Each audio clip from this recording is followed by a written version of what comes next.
The scorching Arizona sun hung mercilessly above Blackridge, baking the earth into a hard, cracked shell that seemed to whisper of hardships endured. Nestled deep within the red-rocked hills, Blackridge was the kind of town that swallowed dreams and spat out broken men. Prospectors, ranchers, and drifters came here, looking for fortune, but most left with nothing but empty pockets and shattered pride. Dusk kicked up along Main Street as a lone rider emerged from the heat shimmer at the edge of town. The stranger rode a gray stallion, its coat slick with sweat, muscles rippling beneath the gleaming hide. The rider wore a dark duster that billowed slightly in the dry wind, his wide-brimmed hat shadowing a face weathered by countless trails and bitter battles. Twin Remington revolvers hung low on his hips, polished grips worn smooth from constant use. In front of Jake Henshaw's general store, a few idle townsfolk squinted against the sunlight, watching warily as the stranger approached. Strangers in Blackridge meant trouble, and trouble had become a familiar visitor here. The rider stopped outside the store, sliding smoothly from the saddle, boots crunching against gravel as he stepped onto the boardwalk. Jake Henshaw, a man whose wrinkled skin matched the cracked ground he'd walked for 60 years, eyed the stranger suspiciously from behind a battered counter. "Afternoon," the rider greeted softly, tipping his hat.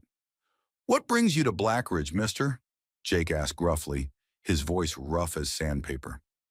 The stranger's gray eyes, sharp and assessing, scanned the shelves before landing back on Jake.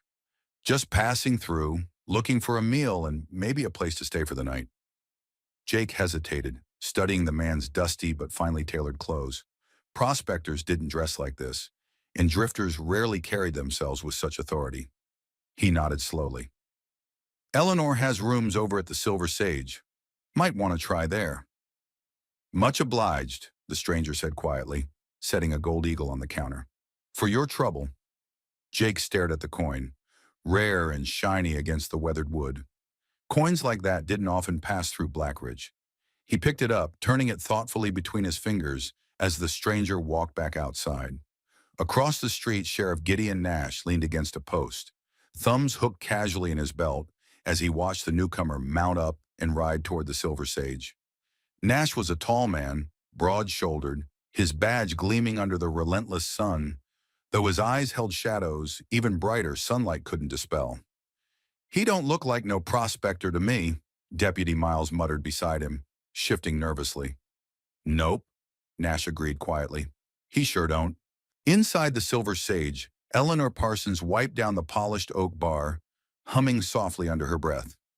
Once she dreamed of singing on stages in San Francisco. Now her melodies barely rose above the low hum of conversation and clinking glasses. Still, it was something to hold on to in a place that offered little else. The stranger stepped inside, removing his hat respectfully. Eleanor paused, noting the controlled grace in his movements, the calculated ease that spoke of hidden dangers. "Afternoon, ma'am," he said politely, his voice carrying a faint trace of a southern drawl, something gentle yet commanding. "Afternoon, mister," Eleanor replied, studying him carefully. "What can I do for you?" "I'm looking for a room," he said, placing several coins on the bar. "And information, if you've any to share." Eleanor eyed the money cautiously, then glanced around before leaning in slightly. "Information can be a dangerous commodity in Blackridge. What kind exactly are you after?" The stranger met her gaze steadily. "The kind about a man named Silas Granger." Eleanor's expression tightened involuntarily. Silas Granger was a name that cast a long shadow over the town. He owned most of the land, controlled the water rights, and had Sheriff Nash firmly in his pocket. His ranch hands, a ruthless band known as the Blackridge Riders, ensured that Granger's word was law. "Granger," Eleanor's voice dropped to a whisper. "What's your business with him?" The stranger's eyes darkened momentarily, as if some distant memory haunted him. "Let's just say we've unfinished business." Eleanor hesitated, then nodded cautiously. "Be careful. Men who cross Silas Granger don't tend to live long." The stranger's lips curved into a slight, humorless smile. "I've heard that before." Later that afternoon, Miles hurried into Sheriff Nash's office, face flushed and breathless. "What's got you riled?" Nash asked, looking up from a stack of papers. "Stranger at the Sage, asking questions about Granger," Miles gasped. Nash's jaw tightened as he stood, grabbing his hat. "Seems our guest needs a proper welcome." They arrived at the Silver Sage moments later. Nash entered, his presence casting an immediate pall over the room. He spotted the stranger at a corner table, calmly sipping coffee. Nash approached slowly, each step calculated. "I hear you've been asking questions," Nash began coldly. "Questions that could get a man killed." The stranger looked up, eyes steady, voice calm. "Just getting the lay of the land." "Granger owns this land," Nash growled. "Asking the wrong questions here leads to trouble." The stranger didn't flinch. Instead, he finished his coffee deliberately, setting the cup down before meeting Nash's gaze head-on.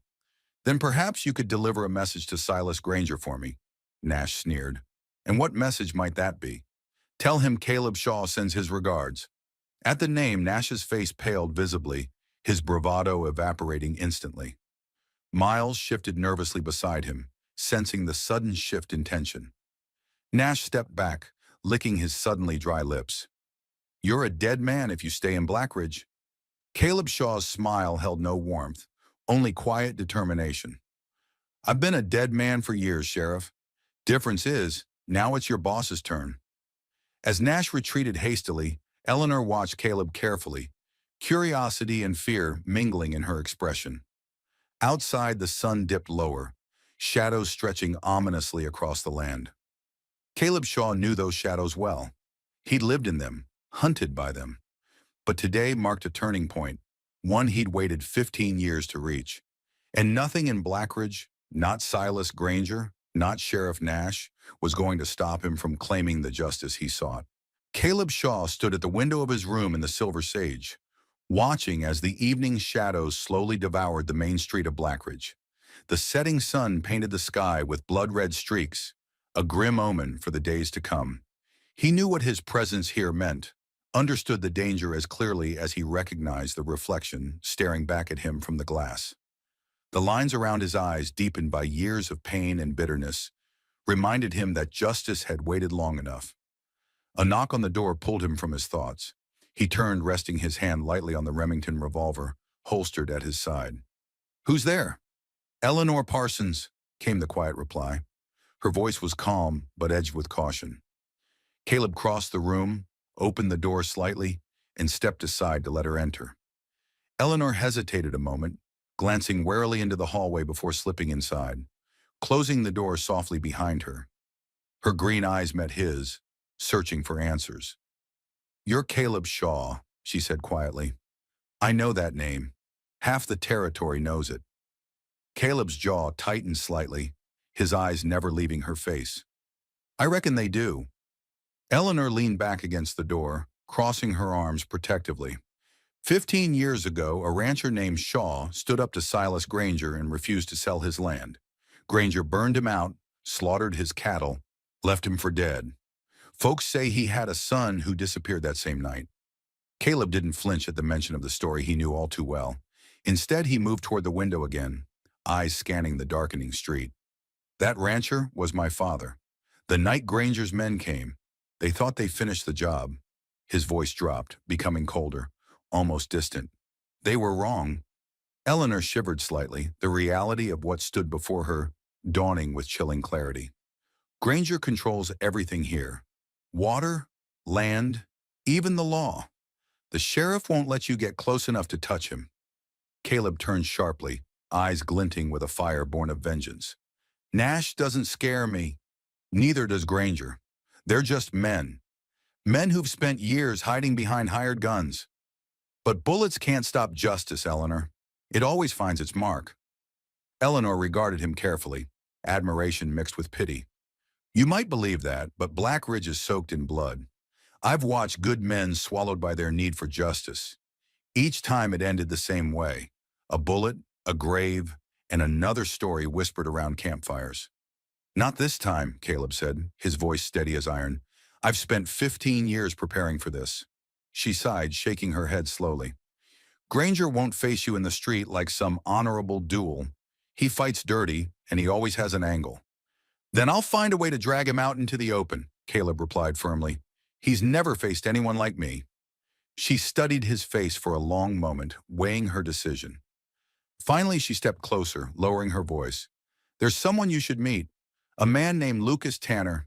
He runs a small ranch east of here, near Cottonwood Creek. Tanner's one of the last holdouts against Granger. If anyone knows how to get close, it's him. Caleb considered her carefully. Why would Tanner risk helping a stranger? Because he knew your father, Eleanor said simply, and he's waited a long time for someone strong enough to take up that fight again. Caleb's jaw tightened slightly, memories rushing unbidden. Thank you, he said quietly. I'll ride out at first light. Eleanor nodded, placing her hand gently on his arm. Be careful.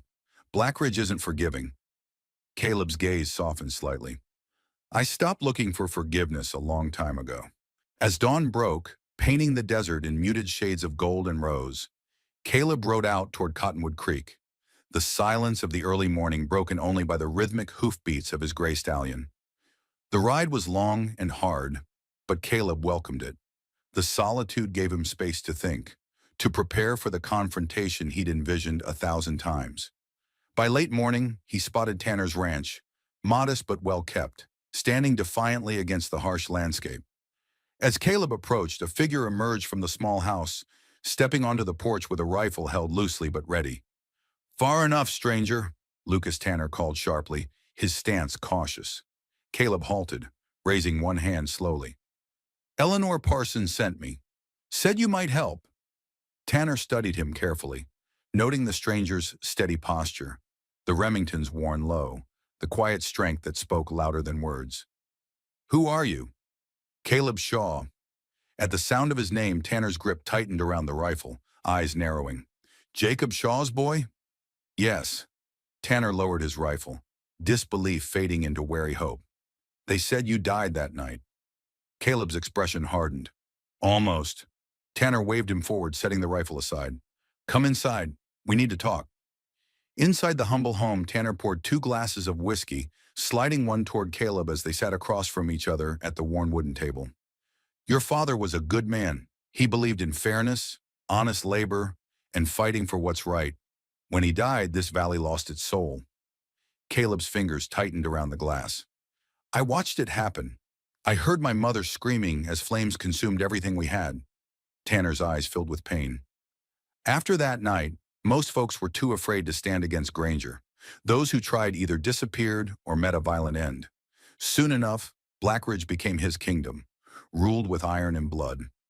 Caleb met Tanner's gaze, determination hardening his expression. It's time his reign ended. Granger's protected, Tanner warned. He has Nash, dozens of hired guns, and half the territory's officials in his pocket. I'll find a way, Caleb said firmly, but I need to know everything. Granger's routine, his men, his weaknesses. Tanner nodded thoughtfully. There's one thing he values above all else. His daughter Abigail. She's nothing like him, but he keeps her close. If you want leverage, she might be your key. Caleb's jaw clenched slightly. I didn't come here to hurt innocents. I'm not suggesting you do, Tanner replied gently. But Abigail hates what her father's become. Convince her your cause is just, and she might give you a way inside.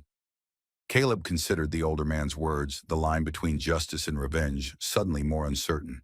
After a long silence, he finally nodded. Then I'll speak with her, carefully.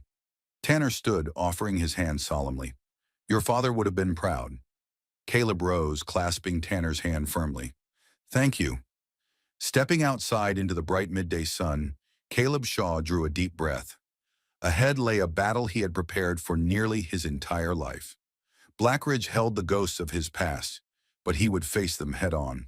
As he rode back toward town, Caleb felt the weight of 15 years bearing down on him, the burden of promises made long ago. He knew what waited: violence, danger, and perhaps his own death. But none of that mattered now. Silas Granger had built his empire on the graves of men like Jacob Shaw, and Caleb had returned to tear it down. Night had fallen over Blackridge, cloaking the harsh landscape in moonlit silence. The glow from lanterns in homes and businesses cast soft pools of amber onto dusty streets, illuminating a town caught in uneasy sleep. But inside the Granger estate, perched arrogantly atop a hill overlooking the valley, lamps burned brightly, revealing lavish interiors that spoke of wealth born from blood and deceit. Caleb Shaw watched the sprawling ranch from the cover of dense scrub brush, his gray stallion tied quietly nearby. The mansion loomed against the dark sky, a symbol of everything Caleb had sworn to confront. Somewhere inside was Abigail Granger, the key to unraveling her father's empire of cruelty. He knew this approach carried risks, more dangerous than simply challenging Silas Granger head-on. Yet Caleb had learned through bitter experience that battles were rarely won by bullets alone. He needed Abigail's cooperation if justice was ever to have a chance.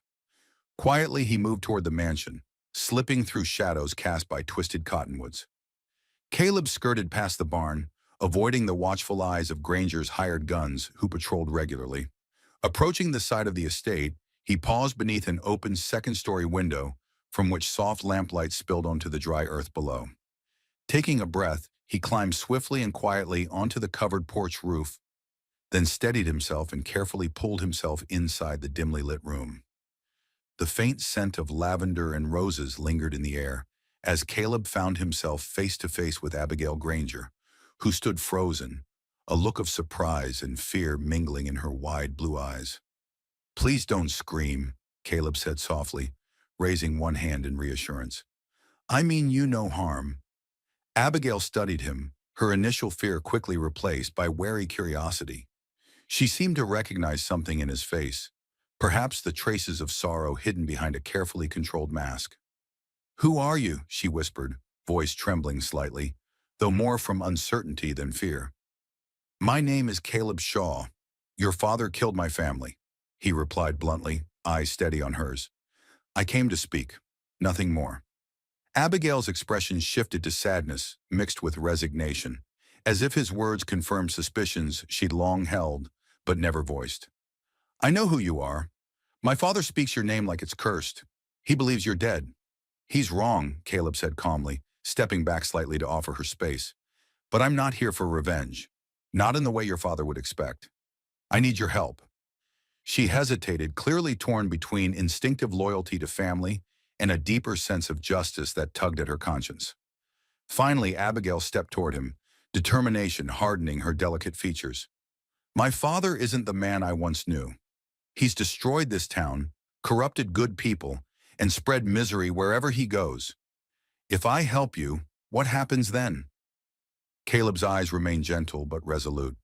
"Justice happens. Your father answers for his crimes. Blackridge gets a chance to breathe again." She studied him carefully, sensing sincerity beneath the intensity. "I'm not a fool.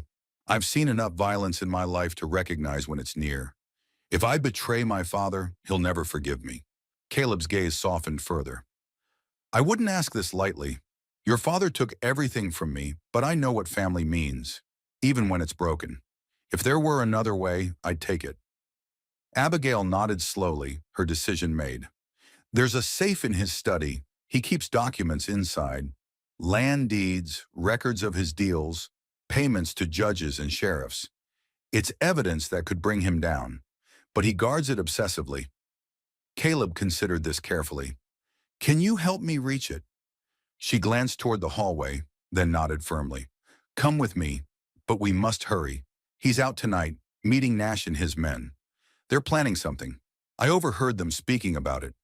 Caleb's eyes narrowed sharply. "Did they say anything specific?" She shook her head, worry etched on her features. "Only that it involves Lucas Tanner's ranch. My father plans to remove the last obstacle standing in his way." Caleb's jaw tightened in quiet rage. "Then we have no time to waste." Together they crept silently through the halls, Abigail leading Caleb down the grand staircase to a heavy oak door. She paused, glancing nervously down the corridor, then whispered, "His study. Wait here."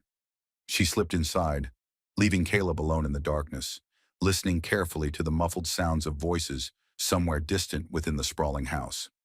Seconds dragged on, each heartbeat heavy with anticipation. Finally, Abigail returned, clutching a leather-bound ledger tightly to her chest. "This holds everything," she breathed, voice trembling slightly. "Enough to prove what he's done." Before Caleb could take the ledger, the harsh sound of boots echoed down the hallway. Abigail's eyes widened in terror. "He's returned early." "Go!" Caleb whispered urgently, pushing her gently back toward the staircase. "Hide this. They won't suspect you." She hesitated, fear warring with determination in her gaze. "What about you?" Caleb met her eyes firmly. "I'll handle this." She nodded reluctantly, then vanished upstairs. Caleb turned quickly, positioning himself silently against the wall near the study door, just as Silas Granger appeared around the corner, Sheriff Nash at his side. "I told you Shaw was alive," Nash hissed irritably. "That son of a bitch is trouble."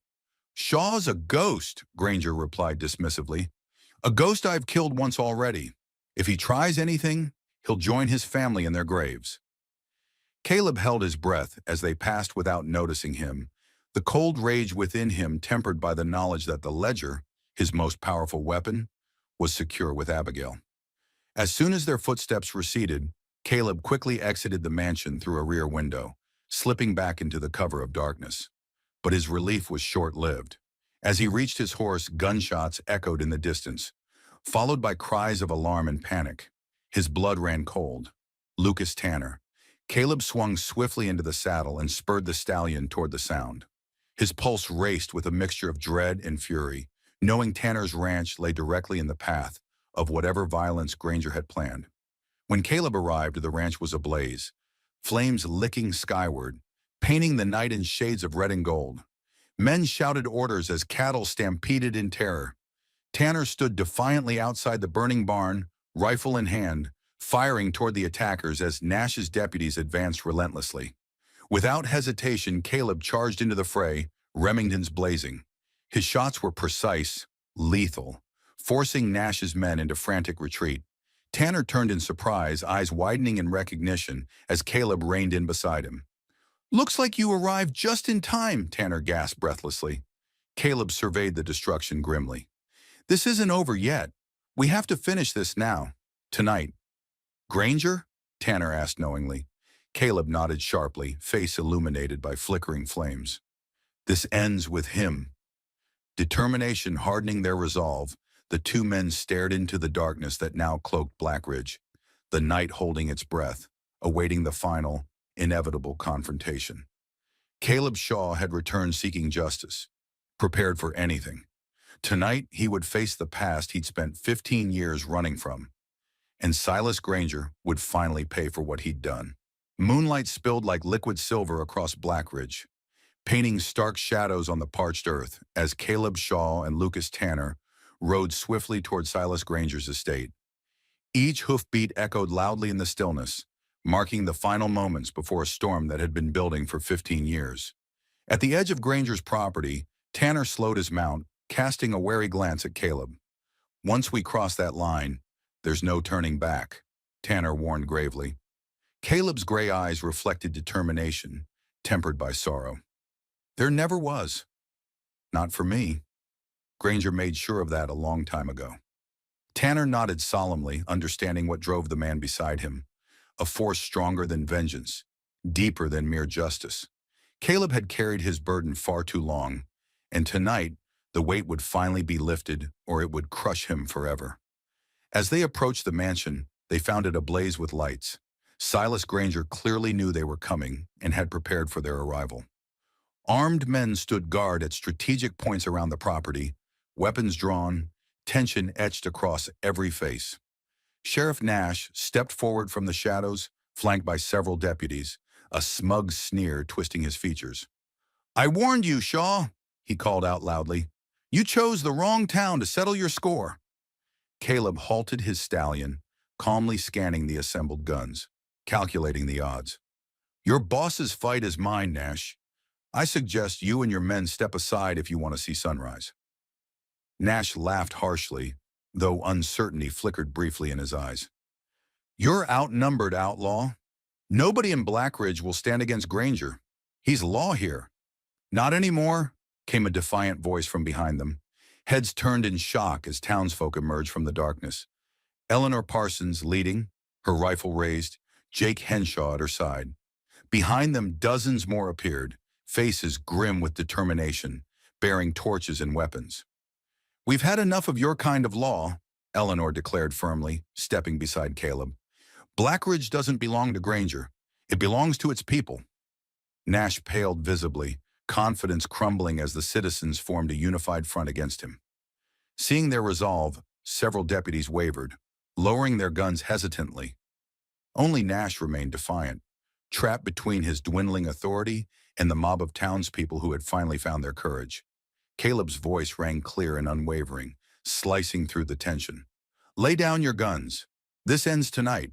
After a tense moment, Nash surrendered, dropping his pistol with a curse. His deputies reluctantly followed suit, weapons clattering loudly onto the dirt. Caleb turned toward Tanner and Eleanor. "Keep watch here. No bloodshed unless forced. This is my fight now." Eleanor nodded respectfully, her eyes silently conveying a message of support and gratitude. Tanner placed a reassuring hand on Caleb's shoulder briefly. "Be careful in there. Granger fights dirty." Caleb smiled grimly. "I expected nothing less." As Caleb ascended the porch steps alone, Granger stepped from the mansion's doorway, a revolver already in hand. His once charming face now twisted into a mask of hatred, arrogance, and desperation.